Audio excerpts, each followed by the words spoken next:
I'm a 28-year-old digital marketer and content creator with years of experience creating viral content, and here's how I set up my follow-up campaign for conversions. Let's get into it. Let's be honest guys, if you're watching this, you're probably an entrepreneur and you're looking for a way to boost conversions for your business to make more sales, right? But what a lot of my clients understand when we work together, as soon as we work together, is that they have to work their leads. So then why the hell should I follow up? They're lost, right? Wrong. First of all, be honest with yourself. You're not trying to make friends, you're trying to make money. Plus, you're an entrepreneur. By nature, your job is to take necessary evils in order to make a better life, make a better name for yourself, provide value to other people, right? Accomplish your goals. Then why are you stopping now? And just if you don't believe me, here's some numbers. So 80% of sales require 5 or more follow-ups in order to get to point of sale, meaning that they actually buy something, right? 44% of salespeople actually give up within the first follow-up. Wimps. 63% of customers actually need to hear a company's message 3 to 5 times before even committing to a sale. And lastly, and this is crazy actually, like 10% of sales close on the first contact. I want to get to the point where that actually happens for me at 30%. That would be amazing, especially on appointments. And the last one is 60% of customers say no before they even say yes. And these are numbers that were given by Invest and Telemark, you can check them out on your own time, but that's kind of crazy. So it's like, what does that tell you? What does all this information tell us? You gotta follow up. Simple. If somebody's walking with their cane, it's like mad loud over there. But anyway, here's some ways that you could follow up and how it's worked for me and help my business grow from 0 to 6 figures, right? So the first thing is that you gotta track everything. It's like at the top of the list, right? Reason why you got to track everything is just like figuring out where your leads are going to come from and where you will document them. Finding the leads first and having them in a database in which that you can like literally access within a Google password or a couple types on the keyboard, that's super important because it's like gives you the impression it's like, okay, I actually have something I get to work on and I can actually commit to my business in some way or capacity instead of just like, I gotta find leads now, I gotta go scrape this, that, and whatever your lead sourcing methods are, right? I personally use Google Sheets because it's literally all in the cloud. I can see it at any given time.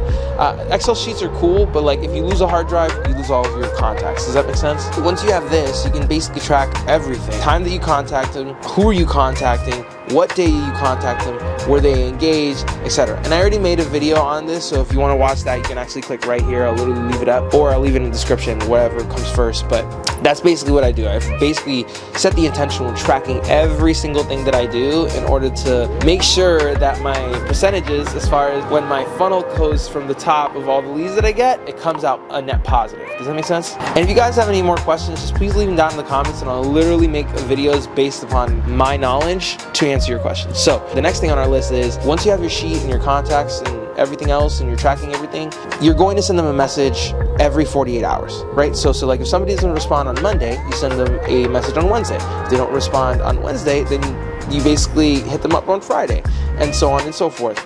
And where you do it also depends on the delivery, right? So for example, if you're doing it on Instagram, you could either send a video, you could make an evergreen video, a VSL, a video sales letter, or you could do anything from even just a voice note. So it depends on what you're comfortable with and what makes the most sense for you.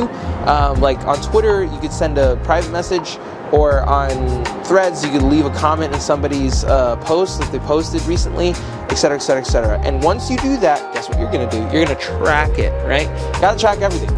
You don't stop following up with them unless they tell you. I usually give like a good rule of thumb, like 7.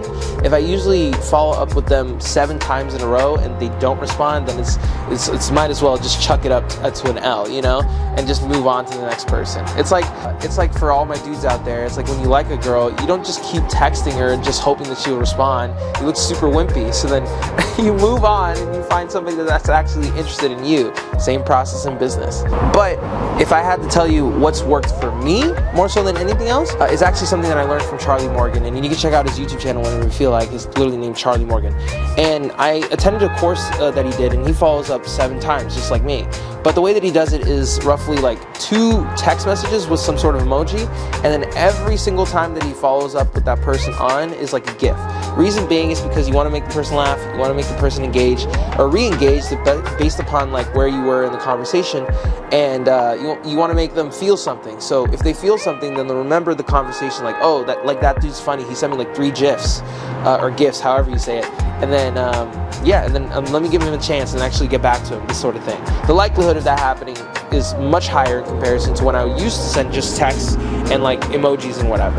So if you look at it this way, it would probably be like text emoji, GIF, GIF, GIF, GIF, GIF, GIF, GIF, GIF, GIF, you know, and just probably some sort of supporting text like, hey, have you seen it? Or like, have you seen my message?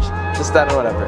I also like to send videos, like private videos, mainly because people see your face. Maybe it was a connection that you happen to get like a warm lead and they haven't seen you in like 3 years or something like that. Then they don't recognize you sending them a message, but they see your face via a FaceTime portrait video that you sent them, like saying, hey, John, how you doing? This is Pedro from XYZ event. How you doing? I just wanted to hit you up and basically follow up on a message that I sent you probably like a couple days ago. Let me know what you think. I would love to hear from you and hope you have a great day. Boom. And it's like super easy video, 30 seconds. So once you have all that squared away, because think about it, like people don't usually respond to texts, mainly especially if they don't, people don't usually respond to text if they don't have time. But if they see somebody's face and they see somebody that's recognizable, or they see a GIF that makes them laugh, like the likelihood of them actually responding increases significantly, right? So the next thing is that you got to do it every day. So if you're going to commit to this, if you're going to commit to following up, you got to do it every day.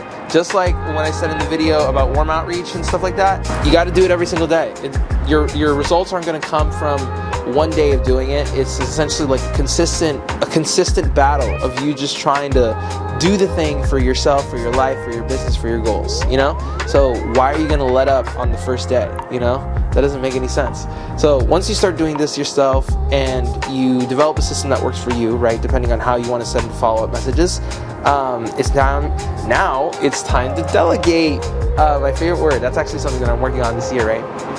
So that way you can spend less time on finding clients in the sense of just like trying to look for them on a consistent basis, and you could just focus on closing them, right? So then you would find people who are appointment setters, and basically those tasks that would have taken time from you now are taking money, but at the same time they're bringing value to your business, so therefore you should delegate. So like I said before, make sure you first track everything, and once you track everything, once you have the operations to track everything via a Google Excel spreadsheet, whatever it is, you start sending out those messages.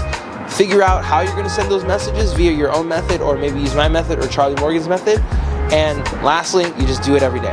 That's pretty much it. So you just learned my system on how I follow up with potential clients. So make sure to subscribe. And if you want to watch a video on how I never burn out, you can check out this video right here. And I'll see you in the next one. Peace.